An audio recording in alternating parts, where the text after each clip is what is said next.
Remember the distant past of 2018? None of us have heard of COVID. Rolex watches were still readily available at 80s, and Seiko were at the top of the world, revered by watch enthusiasts as being an affordable historic brand which had so much to offer at very affordable prices. Citizen, however, was a brand that was creatively bankrupt, spewing designs that convinced no one and clinging on to some past glories that were fading out.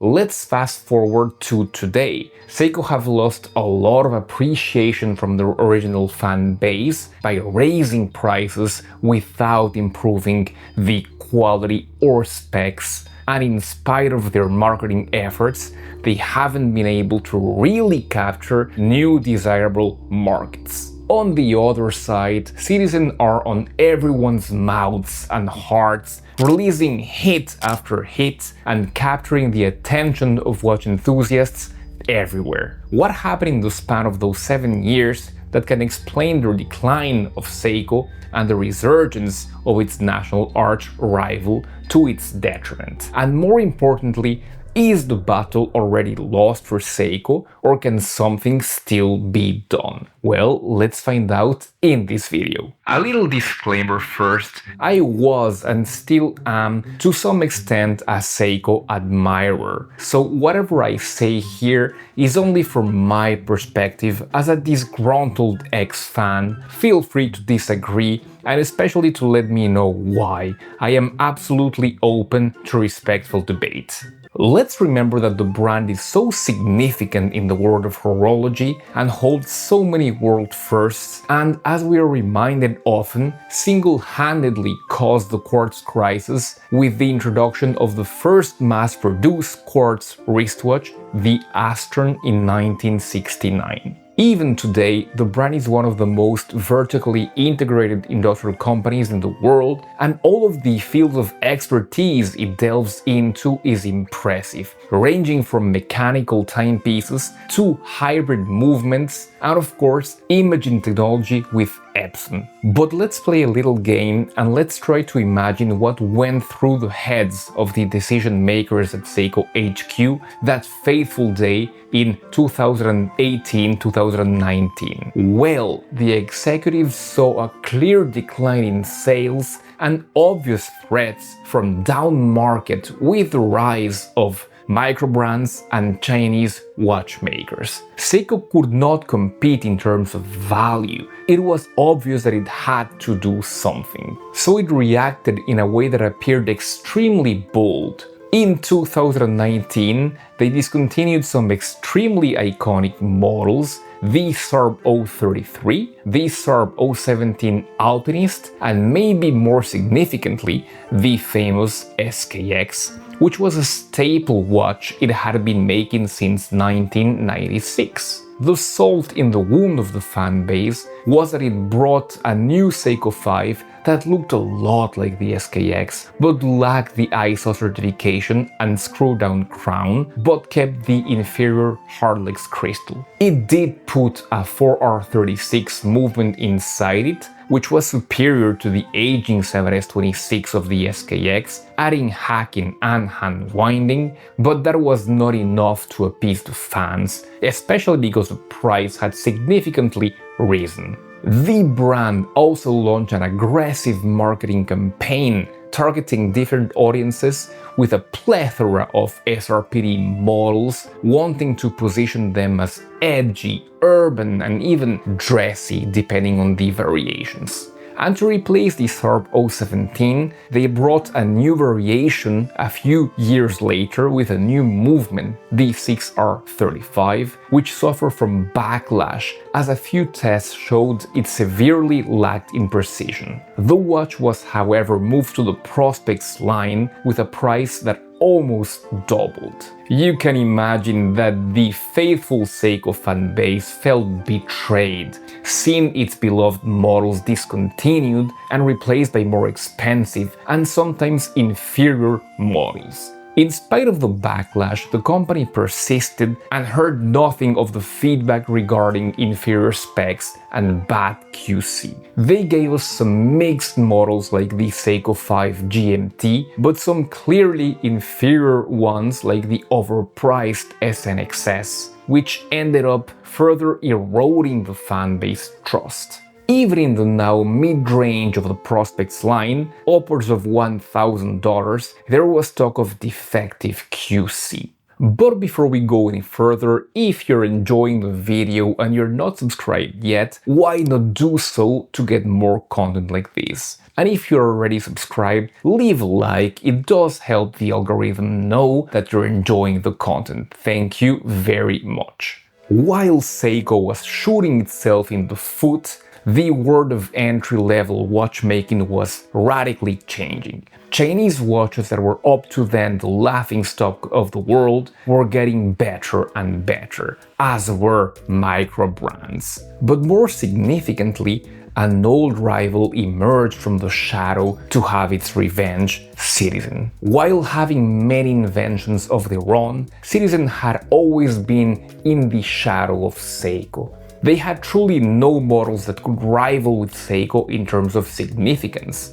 But then, in 2022, everything changed. For once, Citizen saw the writing on the wall, felt inspired by what Tissot had done the previous year with the PRX, and this time they focused all their energy in style and design, and actually gave the market what they wanted. To those who found the PRX cool but too expensive, Citizen proposed an alternative, a very similar integrated bracelet model with cool, funky colors and its own personality, but for less than half the cost of the PRX and still with a sapphire crystal and automatic movement. The Tsuyosa was such an immediate success that even Citizen was unprepared. There were waiting lists, yes, waiting lists for a Citizen.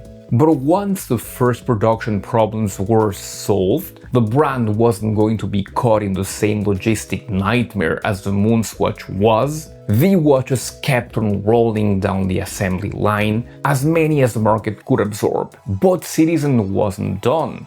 After releasing the watch in so many color variations, in early 2024, they released the first small seconds, barely raising the price, while making a significantly superior watch. And at the beginning of this year, 2025, they listened to customer feedback and released a 37mm Tsuyosa in 3 dial colors. And you can be certain that they will be releasing more dial colors. But that wasn't it. Citizen wasn't going to be a one-trick pony with the Tsuyosa. Pulling from their expertise in working with titanium for decades, they released the Zenshin in mid-2024, an instant hit, much in the vein of the Tsuyosa, with still an integrated bracelet design, but with mineral-style dials that were its most distinctive feature. Reviewers excitingly compared them to Grand Seiko dials, which was going actually much too far. Still, the comparison was flattering, especially at the low price point. And this time they released a chronograph and a Nico drive day-date, yet another of their pioneering technologies. And in the mid-tier, they released the 8 series that, although was not as popular as the entry-level offerings, showcased what the brand could do with more means. And in the upper tier, they released the Citizen collection, which, although quartz, was really positively impressive in terms of accuracy, finishing and quality. In the meantime, Seiko didn't adapt, didn't listen to the market, and kept on releasing reissue after limited edition. The company, once so creative, was now the one that was creatively bankrupt. This is where we stand today in mid-2025, with all the momentum on one company's side while the other one is stalling. But what can be done that can turn Seiko's fortunes? Is it really too late? After all, Seiko still has a lot of means and strings that it can pull. and especially a brand name that is still somehow prestigious and historic. And please do note that my following recommendations come from a fan of the brand and not as an industry expert, which I certainly am not. But what I believe they can do, number one, they should upgrade the specs. It is not a matter of lowering prices now, but it is a matter of clearly upgrading the specs.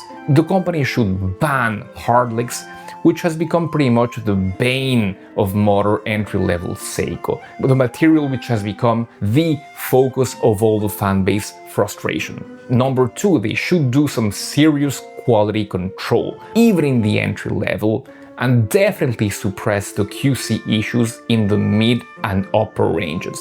Number three, they should stop making limited edition or re-releases, or what I call the Omega Speedmaster syndrome. Number four, they should make some exciting watches again. Seriously, when was the last time that you were really thrilled by a Seiko release? Yep, me neither. And number five, they should give the fans what they want.